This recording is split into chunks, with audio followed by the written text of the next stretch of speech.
Hotman itu sudah pantas dilabelkan sekarang sebagai pengacara medsos. Ya, pengacara medsos. Buktinya nggak berani debat.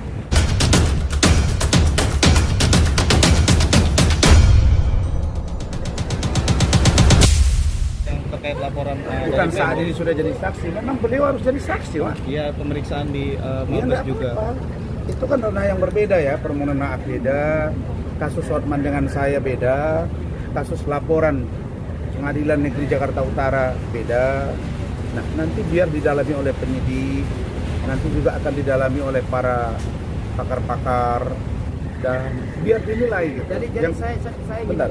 Jadi saya minta kalau persoalan saya dan tim ya, kami itu kan dan kawan-kawan ya, apa yang kami lakukan itu adalah sebuah upaya sikap protes yang dalam pikiran kami itu adalah constitutional complaint, karena tidak ada barang yang dirusak di situ.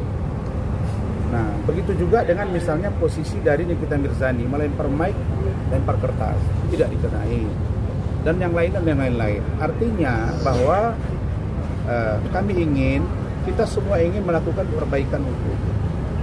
Kita tidak ingin ada benturan. Kalau kita mau benturan, pasti ada yang kita senggol badannya. Enggak, justru saya yang terdorong. Maka dengan tulus ikhlas kita datang minta maaf. Nah, jadi silakan. Nah, Hotman bilang akan jadi ini, akan jadi itu, silakan. Tapi satu yang kalian ingat, kalau tindakan kami di pengadilan berimplikasi hukum bagi kami sebagai seorang lawyer profesional telah meminta maaf dengan resmi, terus dianggap juga sebuah pelanggaran, biar aja tak apa-apa.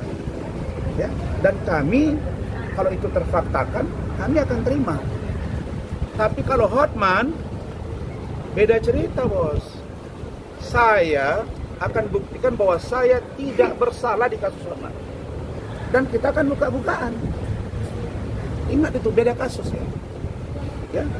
Dengan Hotman, saya yakin saya tidak akan tenggelam. Yang ada dia pengecut. Ya. Tapi kalau di kasus saya dengan Mahkamah Agung, Pengadilan Negeri, Pengadilan Tinggi, itu hal yang berbeda. Ya, ingat itu ya. Kalau untuk Hotman, dimanapun kau saya siap, dimanapun saya siap. Dan saya akan buktikan bahwa saya tidak bersalah. Jadi di kasus ini hal yang berbeda.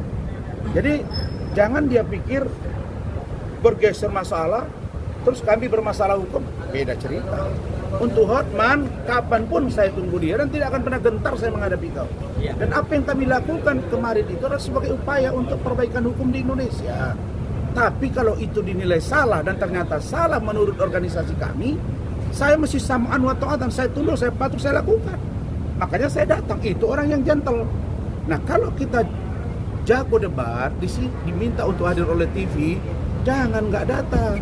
Jangan diundang di pagi-pagi ambiar karena ngomong sepihak. Nah, saya juga diundang nanti oleh pagi-pagi ambiar sepihak juga. Kalau dia mau ini datang. Besok malam ada acara lagi live membahas topik kami. Datanglah dia. Lebih gentle. Jangan kayak si pengacara itu, nggak usah kalian wawancarai. Satu orang pengacara FA tidak substantif, menyerang pribadi, personal. Orang lihat ada apa di bicara kasus. Jadi kalau apa yang kami lakukan, kalian dengar Prof. Gayus Lumbur, dia mengatakan tidak ada di situ tindak pidana. Kalau ada dianggap penghinaan ke lembaga peradilan dengan minta maaf, barunya selesai. Dan kami yakin Pak Ketua Mahkamah Agung, para Hakim Agung, Ketua Pengadilan Tinggi, baik Ambon, DKI, dan Jakarta Utara, mereka masih punya nurani bahwa kami ini bagian dari penegak hukum dan kita tidak ingin benturan. Sekali lagi, kami tidak ingin menghina dan merendahkan. Dan dipotong-potong kalimat saya katakan banyak hakim juga yang koruptor, banyak juga jaksa, banyak juga di KPK yang bermasalah hukum, ketua KPK waktu itu Pak Firly, di kepolisian juga, di pengacara juga. Saya bicara jenderal. Bahkan yang saya katakan itu adalah fakta. Kan saya tidak bilang bahwa seluruhnya. Ada oknum-oknum akan saling mengawasi. Kalau itu menjadi fakta, di mana pidananya? Gitu. Jadi saya bukan memfitnah, bukan menuduh. Ingat ya, oke, cukup ya. Bang, satu lagi Bang Hotman meyakini bahwa Bang Rasman dan Firdaus dari dulu karirnya sudah berakhir dan harus pulang kampung. Udahlah, gimana Bang menanggapi itu Bang? Hotman suruh maju lagi di kampung. Hotman Paris suruh macul di kampung, kenapa omongan dia sesat. Beberapa kali dia memberikan narasi-narasi pada Tahir di Mabes Tahir. Dia bilang kami tidak boleh beracara lagi, tidak boleh menerima klien, dan kalau kami memberikan kuasa kepada klien memberikan kuasa kepada kami, maka cacat hukum. Dia bilang suruh belajar lagi, karena statement dia itu ditertawai oleh orang hukum se-Indonesia. Mana ada kami tidak boleh menerima surat kuasa dari klien. LBH saja yang bukan sarjana hukum masih boleh menerima surat kuasa dari klien. Ya, paralegal masih bisa menerima surat klien. Dari mana dia belajarnya? Makanya ini omongannya ngaco, kebanyakan piknik. Hotman, tobat kau, jangan banyak piknik ya. Kasihan wanita-wanita yang kau kerjai itu, kasihan. Ya, tobat kau. Kau lahir dari rahim ibu kamu, kau kerjai wanita. Ya, hati-hati kamu ya, Hotman. Hati-hati kamu. Ya, nanti saya akan buktikan di pengadilan. Ya, tidak ada istilahnya kantor saya tutup. Kantor saya masih menerima, bahkan kemarin 4 klien saya lagi masuk di kantor saya. Tidak ada ya. Jadi pembukaan itu hanya sementara, dan kami dilarang bersidang, bukan dilarang beracara, tapi bersidang. Ya, melaksanakan sidang litigasi. Jadi begini, Hotman itu sudah pantas dilabelkan sekarang sebagai pengacara medsos. Ya, pengacara medsos. Buktinya nggak berani debat. Kalau jago head to head. Oke. Yang kedua, di mana dikatakan kami tidak boleh menerima klien? Semua proses ada di kepolisian, kejaksaan, malah dia bilang mudah-mudahan jaksa menolak. Nggak ada kewenangan jaksa di situ.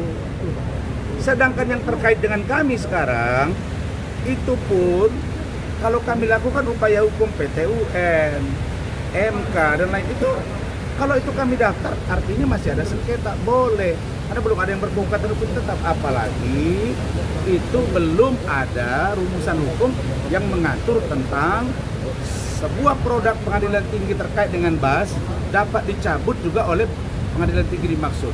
Pemahaman saya tanya ahli perdata, contrarius actusnya nggak nyambung di situ. Lembaga yang mengeluarkan, lembaga yang akan mencabut. Karena di situ posisi hakim, dalam hal ini 2 saksi, pengadilan tinggi hanya menyaksikan. Coba kalian lihat dari Bang Adnan Buyung Nasution.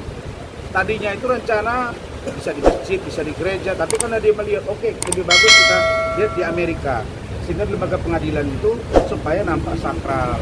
Ini perjanjian kepada Tuhan gitu ya, oke?